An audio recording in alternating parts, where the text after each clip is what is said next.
we get to hear from Sean Edwards tonight. Woohoo! Sean has such an amazing and real relationship with Jesus, and that it's just completely unreligious, and I love that. And then he also has this great way of looking at things differently because of the uniqueness of his relationship with the Lord. Are you going to be really religious tonight after I said that? Oh, great.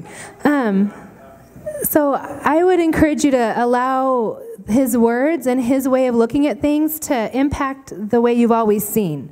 You know, let his paradigm kind of come in and shift up the way you think, because change is good.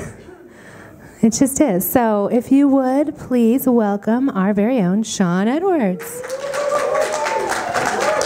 Thank you. No, I got it. Thank you. That was very nice. It was very nice of her. And she only lied a little bit. About me being so nice.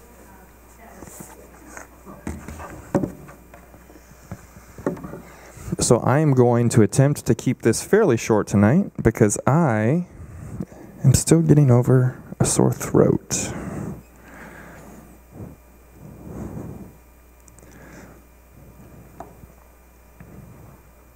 There we go. So how's everyone tonight? So great. So great.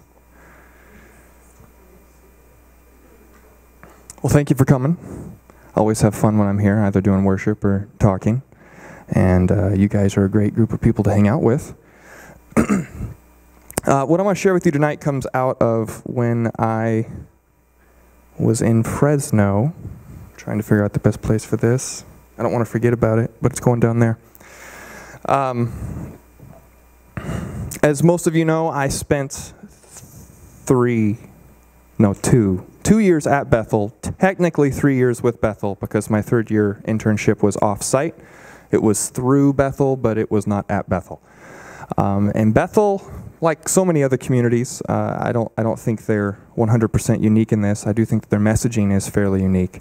It really tries to infuse their students and everyone around them with a sense of purpose and a sense of destiny. And it's a beautiful and awesome thing. You go there and your world's just kind of torn apart. Not kind of. It's torn apart and put back together, and you learn things about yourself you never thought. Like, I thought going down there I was going to be like a pastor or a preacher or something. But I'm not called to do that. And so I discovered I was called to politics. And after 2 years there and just, God kind of planting stuff in my heart about what I wanted to do in the political arena and what my role was there, they were able to connect me with a pretty awesome setup down in Fresno, California, working with the city government as my internship because they had a connection there. And that was an amazing season of my life. One day, though, I was sitting there and I was thinking, I was just dreaming with God, and I was just talking about, man, what do I want to accomplish? What do I want to do? What do I want my legacy to be when I'm done? And, the question kind of popped into my mind. It's probably Holy Spirit, I'm guessing. It's like, okay, so what then? So what then? So government's transformed and the earth is redeemed and it's awesome. Yeah, what then? I don't know. What then? And it began to dawn on me that so many of us, and I don't know if this is a mistake or if I'm just unique in this or whatever, but I began to realize that I had tied my sense of purpose and identity to the calling that I felt God had put on my life. And that my sense of value and worth came from what I felt God had called me to do. And I started to think about, well, who are you after that? Where does your purpose come from after that? And so I started wrestling with that, and it started to kind of blow my mind. And I was talking with a friend who I had gone to college with. We had gone through college ministry together, and still a good friend to this day. And I could tell he was struggling. You know, it was a couple years after college, and he was going to be moving to Alaska, and we were at a friend's wedding, and I could just tell he was not the person I remembered. And I was like, dude, what's going on? And he's just talking about this stuff, and I started to sense that he wasn't really passionate about what he felt called to anymore, which was to counsel people, specifically troubled high school students. And so I decided to ask him this question. I said, okay, so that's awesome. What do you want to do when there are no longer any troubled high school youth? And he goes, what do you mean? I mean, well, at some point, there aren't going to be any more, right? I mean, right? At some point, either in this life or the next, there's going to come a point where there are no longer troubled high school youth that need counseling. He just kind of sat there for a while, and he was like, dude, you're tearing my worldview apart. And I realized it's a real powerful question, and this analogy started to come to me. You know, when we watch movies and TV shows about war, usually in those movies or shows, there's a character who becomes defined by the war. And they need a war. If they don't have a war, they have a problem. They need to fight. They need a battle. They need a cause. And if they don't have it, they implode and they become serious problems.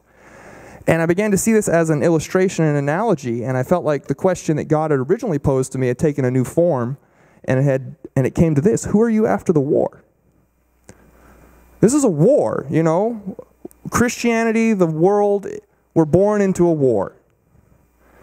But no matter how long we live, no matter how great the accomplishments that we achieve in this life, that will be infinitesimally small compared to the rest of our existence.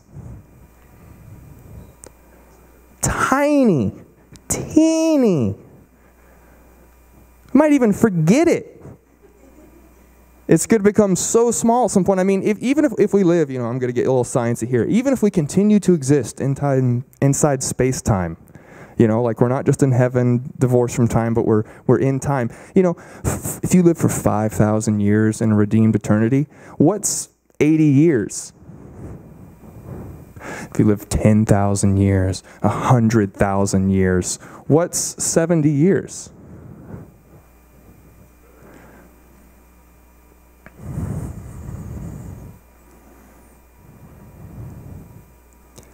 In many respects, we are in a war. We are here to transform the world we live in into a redeemed creation. But we were meant to live our lives in a world that didn't need to be fixed. Our original design was to be in a planet and in a state of existence that there was no need to heal the sick. There was no need to cast out demons. There was no need to pastor people. There's no need. Everything that we call ministry, there's no need for it. That's the world we were created for. And it became clear to me that it is who we are in that world that should define who we are in this world.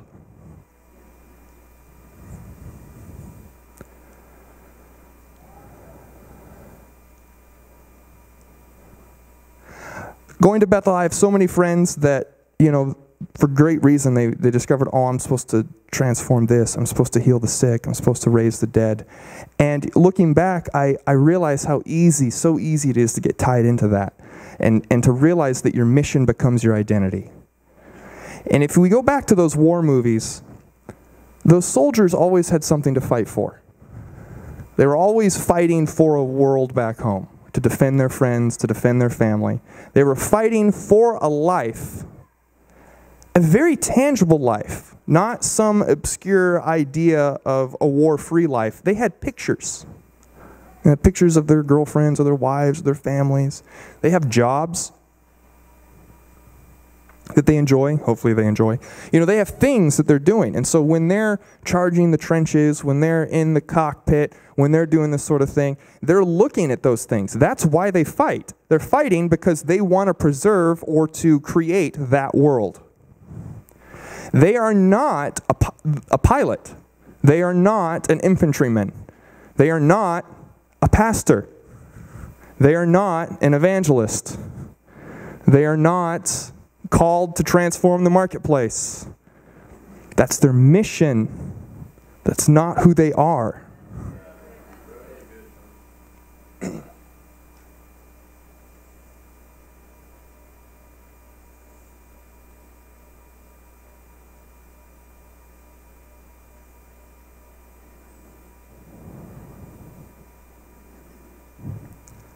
So who are we after the war? Who are you supposed to be after the war?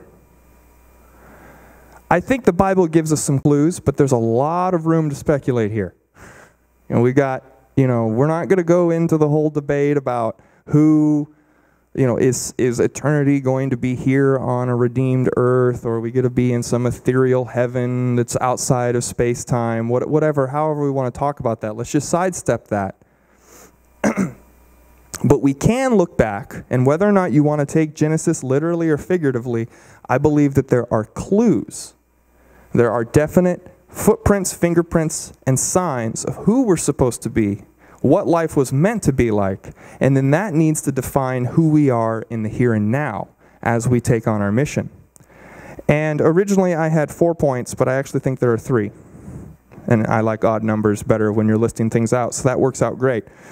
So when we look in Genesis, and I go back to Genesis because I really believe it does paint a picture of the original design. Again, if you don't think that Genesis is literal, or you do, we can sidestep that. We can both extract truth from that story no matter what you think. And the baseline thing that we see is that we are, now this is going to be real basic, and some of you are going to be like, yawn, but just go with me. We got to start at the very bottom. We are made in the image of God. Boring. What does that mean? What does that mean? It means that we're supposed to be like Him. It means that we actually carry His DNA. We actually carry His characteristics in our own person. And what's the single biggest thing that Genesis tells us, the beginning part of Genesis, before things go bad? The single biggest thing that we see about God? Anyone offer a guess? Creator. He's an artist. He's a creator. Yeah, the pastor got it right.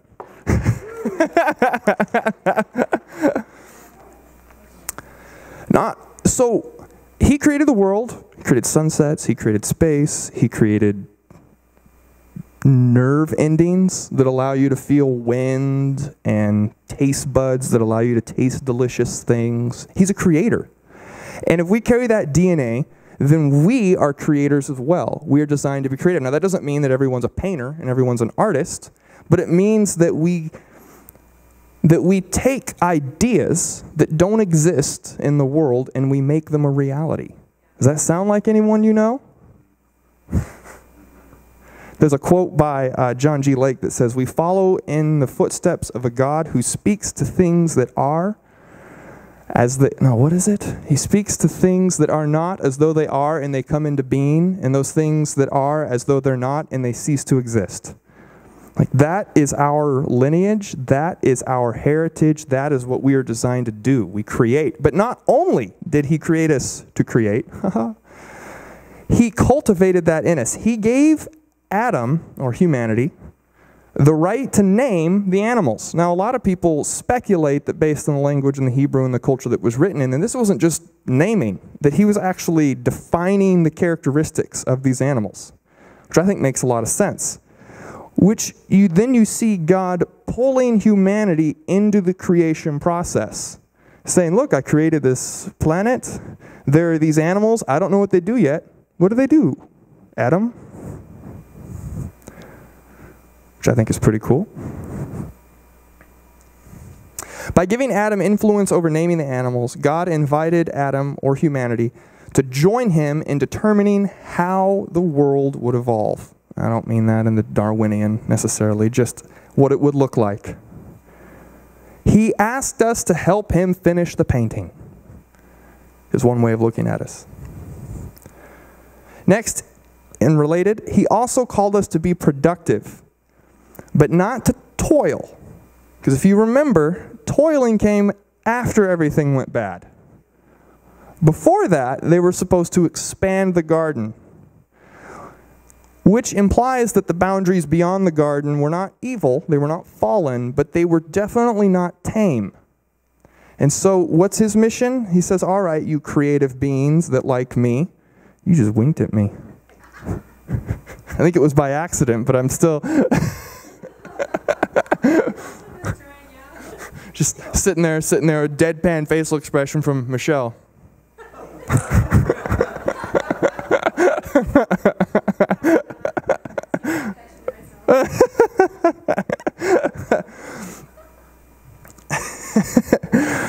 All right. This implies that most of the planet was wild and uncultivated. So he said, here's a planet with all the raw materials you need to make something beautiful. So go and make something beautiful. I mean, when people retire, how often do we hear that they need to go back to work later? You know, it's such a common thing. People who get sick, they get antsy because they're not doing something. Well, that's because it's in our DNA to be creative and to be productive. Not to strive for something, not to toil in the soil. Toil in the soil. Yeah, it's kind of toiling in the soiling? No. Nope. Not good. We can just edit that out, right?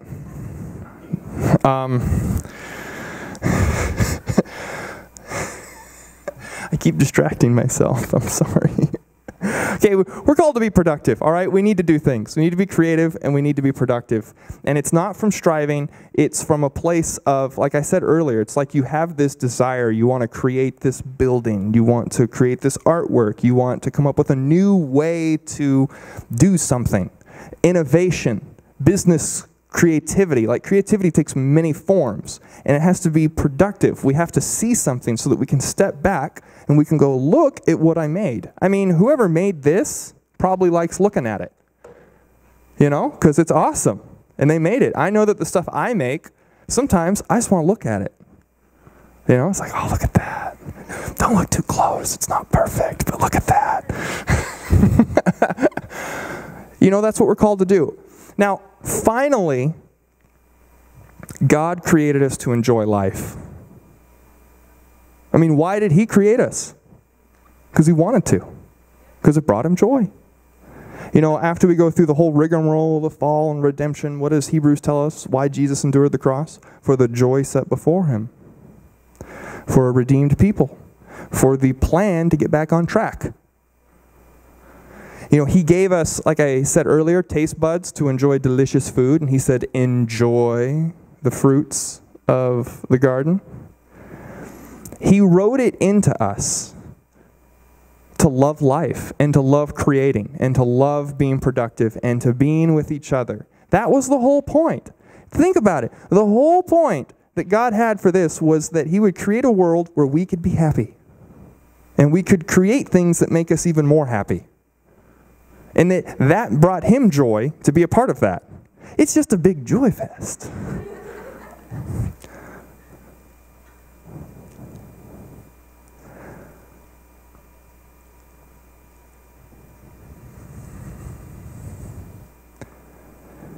Genesis illustrates that before sin, sickness, and death, we were created to experience joy. We were created to build things that bring us joy.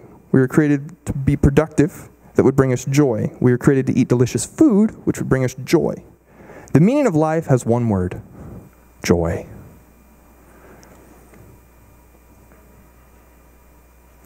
Imagine a world without sin, sickness, and death.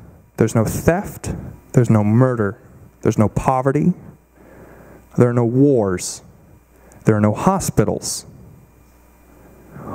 What would people do with their daily lives? What would you do? You didn't age.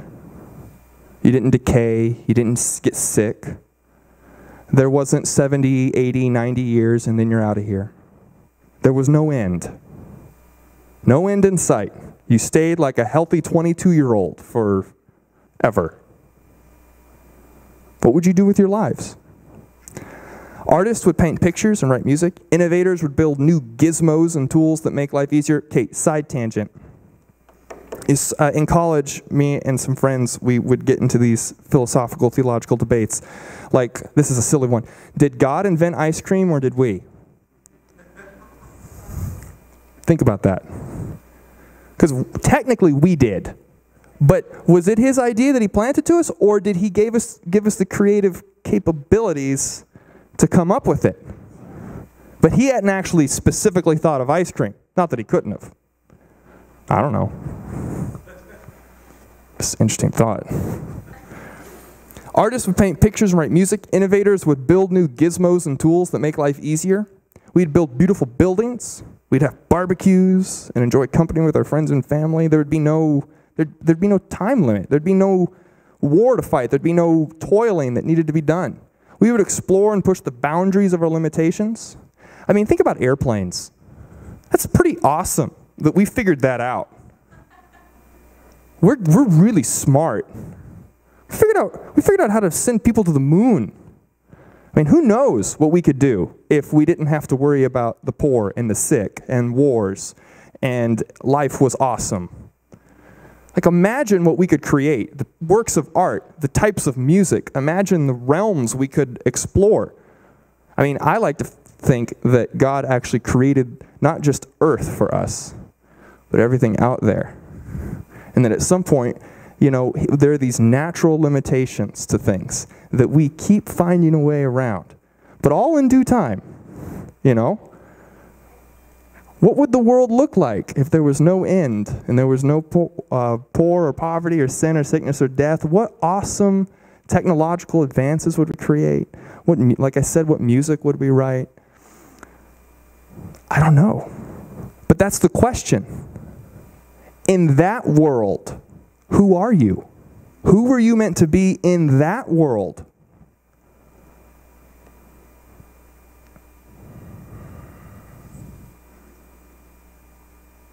Doesn't change the fact that we have a war to fight.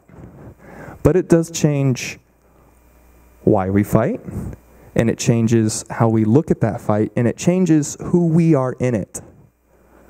We don't become wrapped up in the call. We go after it with passion, but we realize, you know, what I became to realize out of this is that even if I saw everything I wanted to see happen in the realm of politics, and it was done, then I'd just be free to enjoy life. I want to go after politics. It brings me a lot of joy and a lot of excitement and a lot of, this is fun. But after that, we just get to be creative and build and do things. So who are you?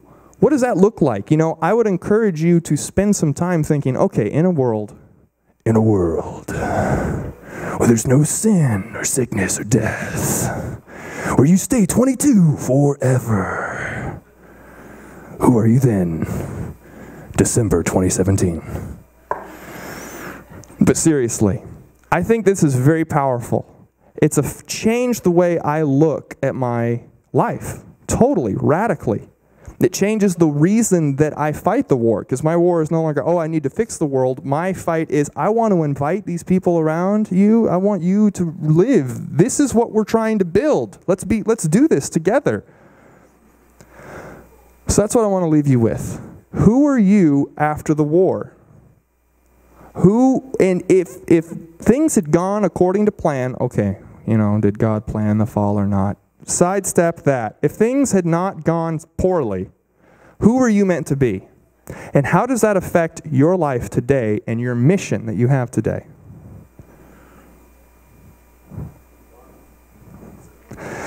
So God, who are we after the war? I pray for myself and everyone in this room that we would have dreams. Tonight, we would have dreams about the things that you put into our hearts, the people you created us to be, and you would show us how that affects who we're meant to be in the here and now. You would give us vision for the future in a way that we've never had it before, and in a way that inspired us beyond anything we could imagine. And Lord, bring that world quickly. Amen.